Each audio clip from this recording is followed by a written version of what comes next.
Talk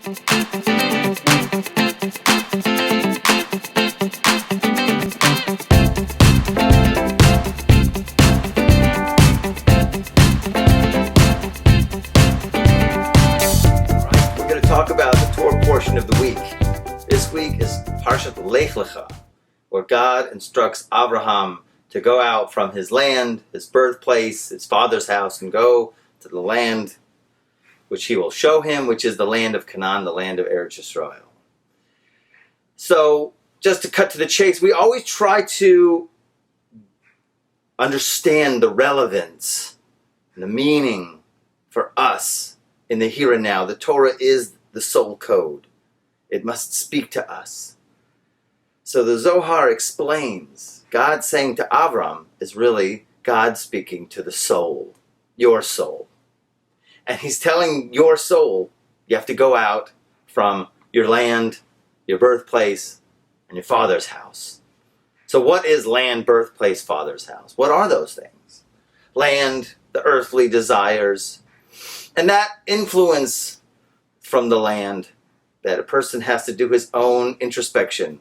What is your land? It's like really saying, God saying, soul, you got to get out your earth, right? The earthiness, the things that drag you down, hold you down. And birthplace are all of the thoughts and ideas that we are influenced from our family.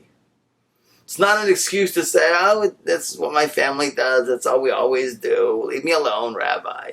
Right? And then father's house, specifically also.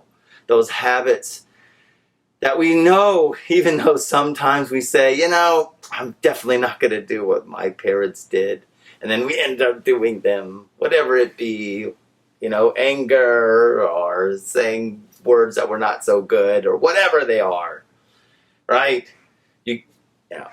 The idea here is to draw close and to get the connection to God.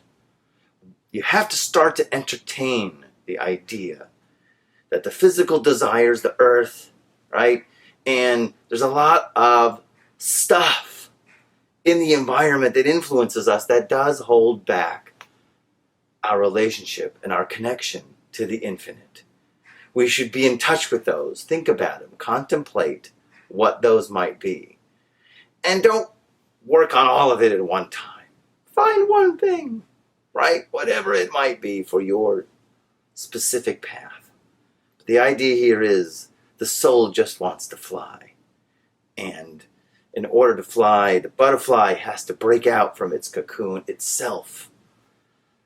Such is our path that God tells us. And every year we go over the Parsha again and again because we have to know and keep going over it to get out of those influences in order to express our potential.